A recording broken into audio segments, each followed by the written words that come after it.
हम्म. नमस्कार. एससी क्लासमध्ये तुमचं स्वागत आहे.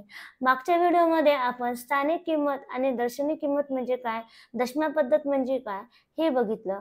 आता आपण या व्हिडिओमध्ये संख्या जर अक्षरामध्ये दिलेली असेल तर त्याचं रूपांतर आपण संख्या अंकामध्ये कसं लिहिणार हे आपण बघणार आहोत. मग पहिला प्रश्न काय दिलेला आहे आपल्याला, 2,02,000 याला अंकात लिहिल्यास ते पुढील पैकी असेल. आपल्याला अक्षरामध्ये दिलेली संख्या 2,02,000 आणि त्याला कशामध्ये लिहायचे, अंकामध्ये लिहायचे.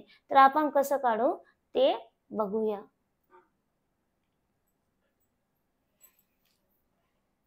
उत्तर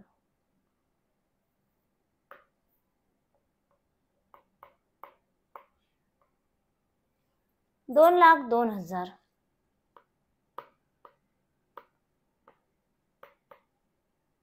2,02,000 ही संख्या आपल्याला अक्षरामध्ये दिलेली आहे आणि आपल्याला अंकामध्ये लिहायची आहे. तर आपण पहिले काय करणार आहे, एकक,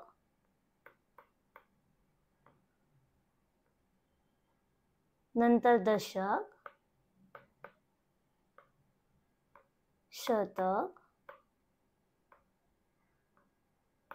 हजार,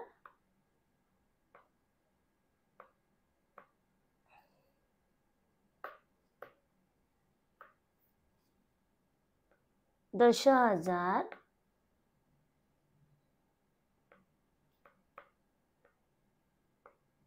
लाख, आणि लाखला आपण लक्ष पण म्हणतो, आणि 10 लाख.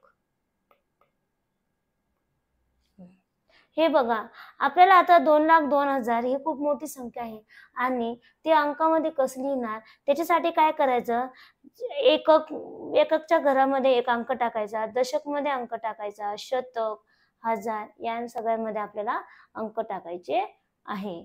मग पहिलं बघायचं, आपल्याला प्रश्नामध्ये काय दिलेलं आहे, 2 लाख. लाख सोबत काय कोणता नंबर आहे, कोणता अंक आहे, लाख सोबत 2 आहे. मग लाखच्या घरामध्ये काय टाकायचे, 2. लाख सोबत बघायचं कोणता अंक दिलेला आहे, 2 अंक दिलेला आहे ना. तर आपण अक्षरामध्ये दिलेला आहे 2 अंक, तर ते काय टाकायचं आहे, इथं अंकामध्ये 2 लिहायचे. मग नंतर बघा इथं काय आहे, हजार आहे आणि हजार सोबत काय दिलेले आपल्याला, 2च दिलेले. हजार सोबत पण किती आहे, 2च आहे. मग जो हजारचा कॉलम आहे त्याच्यामध्ये पण 2 टाकायचे. आता तुम्ही म्हणाल की हे बाकीचे कॉलम बघा, हे लाख पर्यंतच आहे आणि मग बाकीच्या कॉलम मध्ये जर काही दिलेलं नसते तर आपण काय करायचं, 0 टाकायचं. बघा, आपल्याला लाख आहे आणि लाखाच्या सोबत कोणता अंक दिलेला आहे, 2, म्हणून लाखाच्या खाली आपण काय लिहून घेतलेले आहे, 2. आणि हजारच्या सोबत कोणता अंक दिलेला आहे, 2. आणि मग बाकीच्या इथं काहीच दिलेलं नाही तर आपण काय केलं, इथं 0 लिहिलेले आहे. मग आपलं उत्तर काय येणार, हे बघा, आपलं उत्तर येणार 2 लाख. वाचायचं कसं ते पण समजून घ्या. 2 मग वरती काय, कोणतं घर आहे, लाखाचं, 2 लाख 2,000. हे बाकीचे 0 आहे म्हणून आपण तर काही वाचणार नाही, 2 लाख 2,000. मग बघा बरं का, इथं आहे का ऑप्शन, हे असं दिसतंय का, 202 आणि 3 शून्याचा असा ऑप्शन आहे का, बघा सी ऑप्शन आहे बघा. हो ना, समजलं तुम्हाला, 2,02,000 हे आपण अंकामध्ये कसं लिहितो. आता आपण पुढचा प्रश्न बघू. आता पुढचा प्रश्न पण त्या पहिल्या क्वेश्चन सारखाच आहे. उत्तर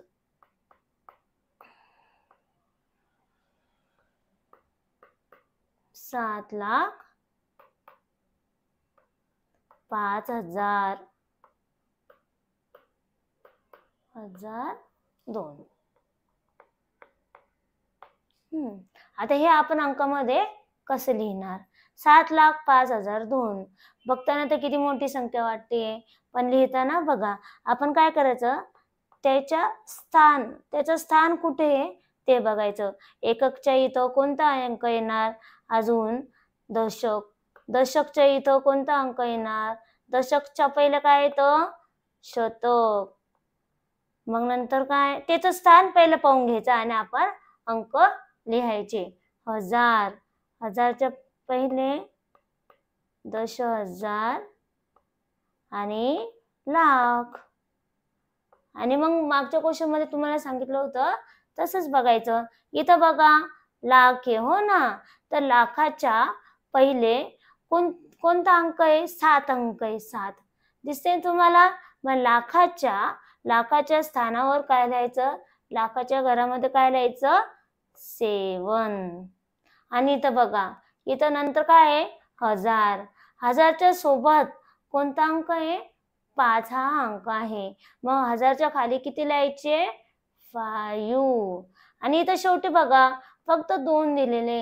हे शेवटी 2 कशामध्ये येणार, एकक मध्ये येणार. इथं शेवटी 2.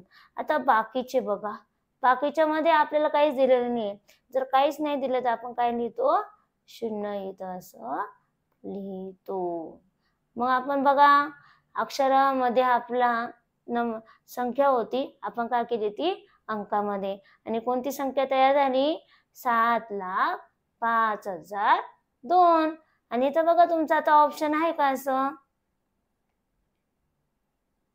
7,05,002. बघा कोणतं ऑप्शन दिसते, बी हे ऑप्शन तुमचं बरोबर असणार.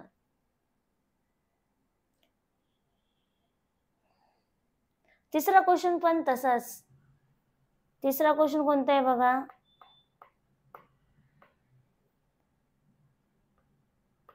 12,12,000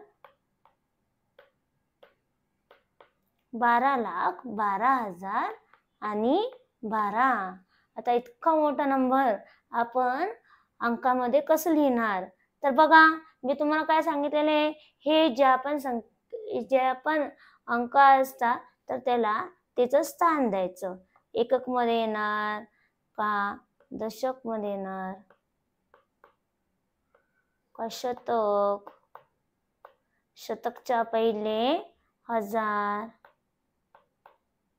नंतर 10,000,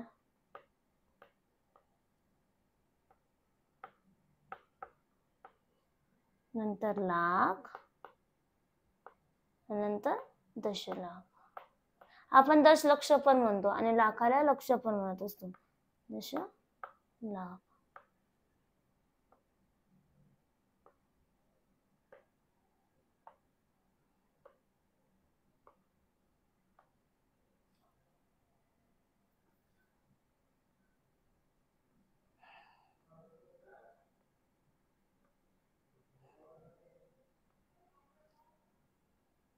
बारा लाख 12,012.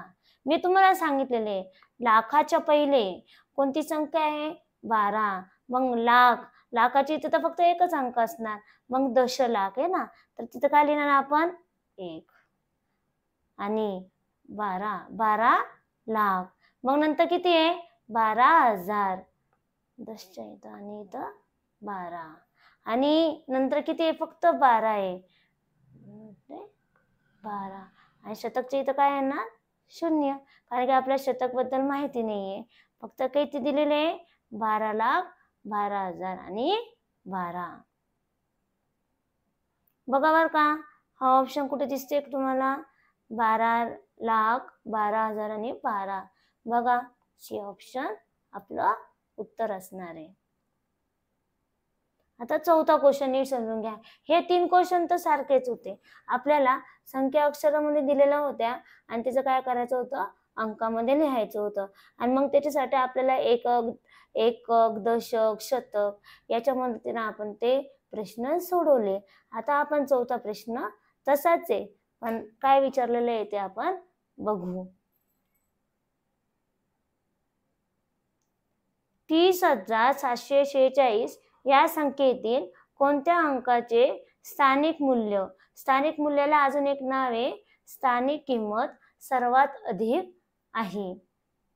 आता स्थानिक किंमत मग आपल्याला काय करावं लागेल, हे जितके पण अंक दिलेले आहे या सगळ्यांची स्थानिक किंमत आपल्याला काढावं लागेल आणि त्याच्यामध्ये कोणत्या अंकाची स्थानिक किंमत जास्त आहे ते आपल्याला बघावं लागेल. बघा आता मग आपण काय करणार आहे, तसंच आपला जो प्रश्न पहिला मध्ये केला ना आपण पहिली ते करून घेऊ.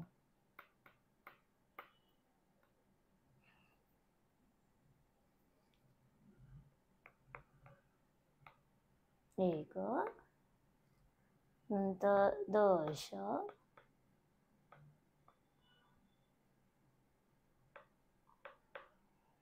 शतक हजार आणि 10,000.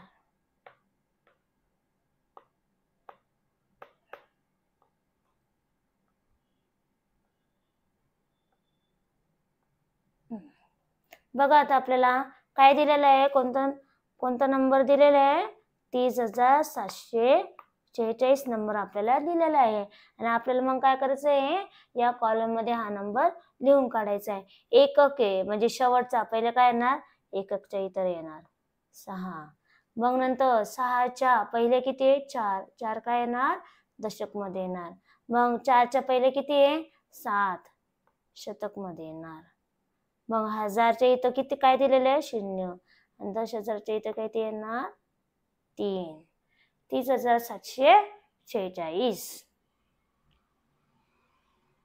आपण असं लिहिलेलं आहे. पण आता याच्यानंतर अजून एक स्टेप आपल्याला माहिती पाहिजे. हे बघा, एकक असते ना, एकक साठी आपण काय करतो, एककची स्थानिक किंमत काढायची असेल आपल्याला, आता या 6ची जर स्थानिक किंमत काढायची असेल तर तो कोणत्या घरात आहे, एककच्या आहे, म्हणून 6 गुणिले 1 करायचं, किती झाले, 6च राहिले. मग नंतर बघा आता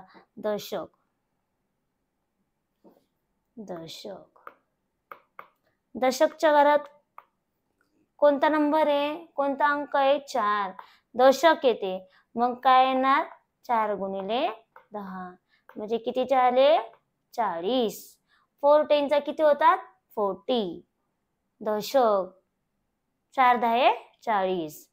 मग नंतर शतकच्या घरात काय आहे, 7 आणि शतक म्हणजे काय असतं, 100. मग 7 गुणिले 100 जर आपण केले तर, हे बघा, गुणिले 7 जर केले तर काय येणार, 7 गुणिले 0 0, 7 गुणिले 0 0, 7 1 7, किती झाले, 700. शतक, मग आता आपल्याला कोणाच्या घरात जायचे, 1000च्या. 1000 मध्ये किती आहे, कोणता अंक आहे, 0 आणि 0 गुणिले 1000 म्हणजे किती, 1 ला 3 शून्य द्यायचे म्हणजे किती काय होतात, 1000 होतात. मग शून्याला कोणत्या पण नंबरने आपण जर गुणाकार केला तर आपलं उत्तर कधी पण काय येतं, 0च येतं. नंतर आहे 10,000. 10,000 मध्ये बघा, 10,000 मध्ये कोणता अंक आहे, 3 आणि 10,000 साठी आपण काय लिहितो, 10,000 आपण 10,000 साठी लिहिलं. मग 3 गुणिले 10,000 आपल्याला इथं करायचे, 10,000 गुणिले 3, 3 गुणिले 0 0, 3 गुणिले 0 0, 3 गुणिले 0 0, 3 गुणिले 0 0, 3 1 3. 10,000च्या इथे किती येणार, 30,000. मग बघा, ह्या आपण काय काढून घेतलेलं आहे, स्थानिक किंमत काढलेली, त्या ज्या ठिकाणी त्या स्थानावर आहे. आता एककच्या इथे काय आहे, 6 आहे, मग त्याची किंमत काय येणार, दशकच्या इथे 4 आहे, त्याची किंमत काय येणार, आपण ते काढून घेतलेले आहे. मग 10,000 या स्थानावर काय आहे, 3 आहे, मग ह्या 3ची किंमत, स्थानिक किंमत किती आली, 30,000. आणि आपल्याला प्रश्नामध्ये काय विचारलेले आहे, कोणाची सर्वात अधिक आहे, या अंकापैकी कोणाची स्थानिक मूल्य किंवा स्थानिक किंमत सगळ्यात जास्त आहे, तर कोणाची दिसते आपल्याला, 3ची. हो ना, बरोबर ना. 10,000 मध्ये किती आलं? 30,000 आहे. मग ह्या बाकी पैकी 6, 40, 700, 0, 30,000 यांपैकी कोणाची स्थानिक किंमत जास्त आहे? 30,300 आहे. म्हणून मग आपलं काय उत्तर येणार आहे? ए. हा पण क्वेश्चन तसाच सारखाच आपल्याला सोडवायचा आहे. या क्वेश्चन मध्ये काय दिलेले आपण ते आता बघू.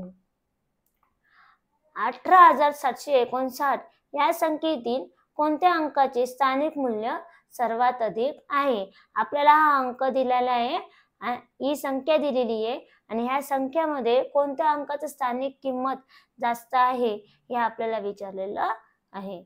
मग बघा आता ही संख्या आपण काय करू? पहिले लिहून घेऊ.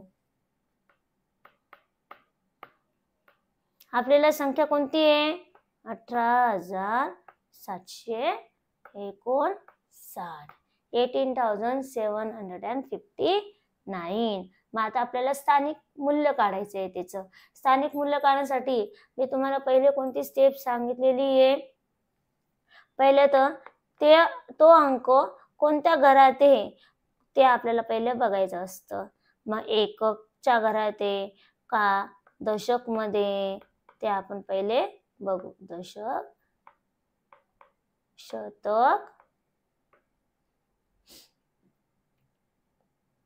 हजार, 10,000.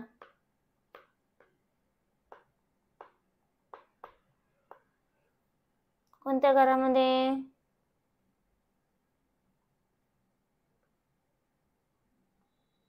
बघा शेवटचा हा 9 कशात येतो? एकक.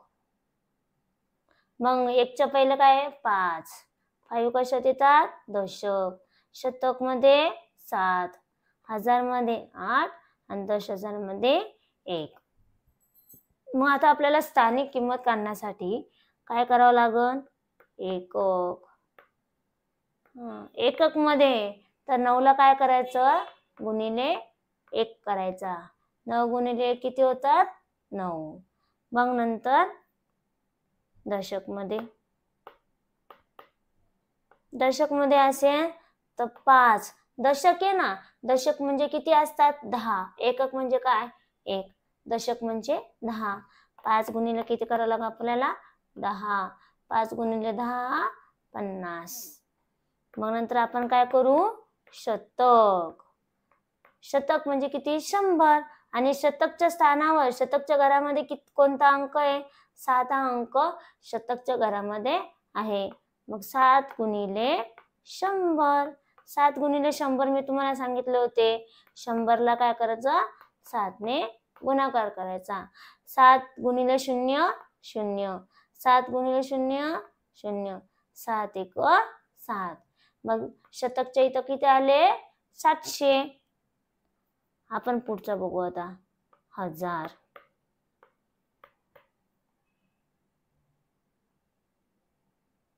हजारच्या इथे काय आहे? 8 आहे. हजार म्हणून आपण कितीने गुणिले करतो? 1000 ने.